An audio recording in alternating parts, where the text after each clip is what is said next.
All right, let's get right to it. We need to talk about India. For the last 2 decades, there's been one dominant assumption driving every boardroom conversation. Well, today, we're here to challenge that assumption and show you why that conversation has completely changed.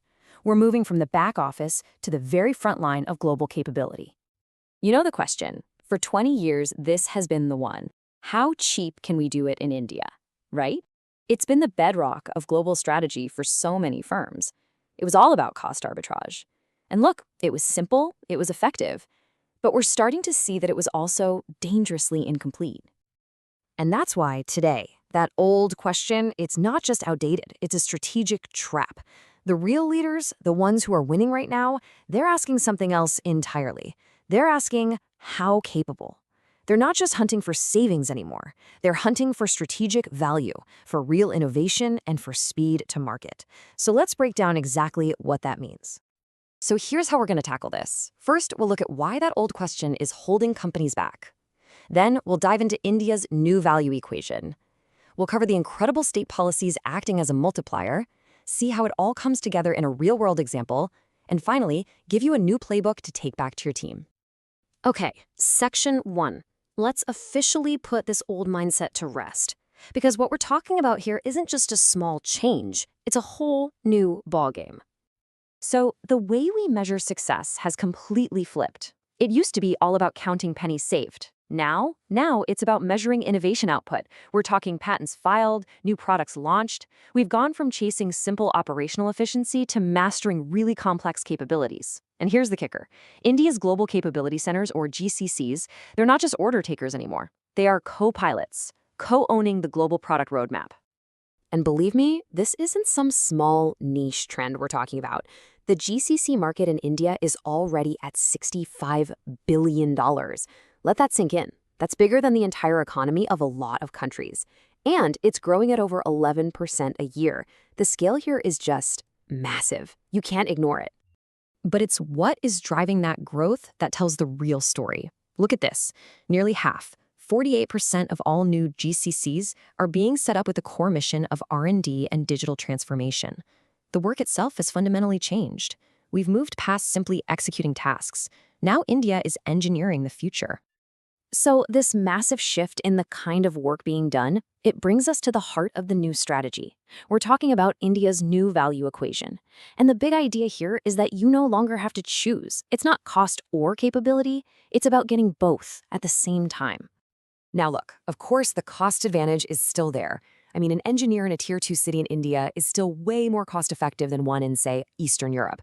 But that's not the main story. The real story is what that engineer can do.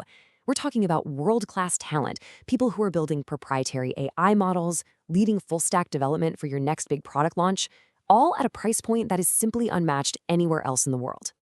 And the math gets even better when you look beyond the big metro cities. These Tier 2 cities are like a hidden value multiplier. Check this out.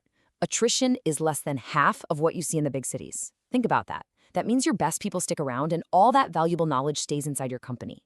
You combine that with operating costs that are 35 to 40% lower, well, the business case just becomes a no-brainer. But wait, there's more. On top of all the talent and cost advantages, there's a new factor that's really changing the game. We're seeing proactive state governments in India literally competing with each other to attract global companies, and they're doing it with some incredibly powerful incentives. Let's take Gujarat as an example. Their policy directly helps pay for your rent and cloud costs. They offer you incentives for every single employee you hire. And get this is the real kicker. They'll reimburse 75% of your patent filing costs. Let me say that again.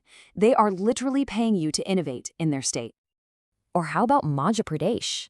They're offering 50% payroll support in your first year, and they'll reimburse 100% of your patent costs. You see, these aren't just nice little perks. These are serious strategic enablers. They slash your time to profitability, and they basically de-risk the entire investment for you. Okay, so that all sounds great in theory, right? But what does it actually look like in the real world? Let's take a look at a case study. A Japanese electronics firm that decided to set up its global design hub in Indore, which is in Madhya Pradesh. So what first got them interested? The numbers. A 38% lower total operating cost compared to their other option in Poland. That was the classic, how cheap question, right? That's what got them in the door. But this is what sealed the deal. This is what defined their success. In less than 3 years, they were getting key products to market 25% faster. Suddenly, this wasn't about saving money anymore. This was a strategic play about speed and innovation. This is the new reality in a nutshell. And maybe the biggest change happened inside the company itself. They actually stopped measuring the India Center's success based on cost savings. Their new #1 metric? Innovation output per dollar. Think about that. That one shift in how you measure success, it changes absolutely everything. And this isn't just a one-off story. When you pull back and look at the bigger picture, India's Tier 2 cities are outperforming other global locations across the board. We're not just talking about cost. We're talking faster ROI, a higher innovation ceiling, and way more comprehensive government support. It's just a winning combination, plain and simple. So, let's bring this all home. What does this mean for you, for your next strategy session, for your next board meeting? It means you need a new playbook. And here it is. 4 simple steps. #1, stop talking about total cost. Start talking about total value. #2, use these state incentives as what they are, strategic enablers to speed up your ROI. 3, seriously look at Tier 2 cities as a strategic hedge for talent and long-term growth. And finally, #4, change your metrics. Start measuring innovation ROI, the stuff that actually drives your business forward. You know, if there's one thing to take away, it's this. Cost is the entry point. It might get you to the door, but value, real strategic value, that's the destination. Look, this massive shift from cost to capability, it's one of the biggest stories happening in global business today. And that's exactly why we created our podcast, India Inside the GCC Advantage. It's a strategic conversation from the CoreBridge GCC desk, and it's built specifically for leaders like you, CXOs who need to cut through the noise and get clear, actionable insights. In every single episode, we help you decode what's really going on. We break down the policies, the talent markets, and what your competitors are doing.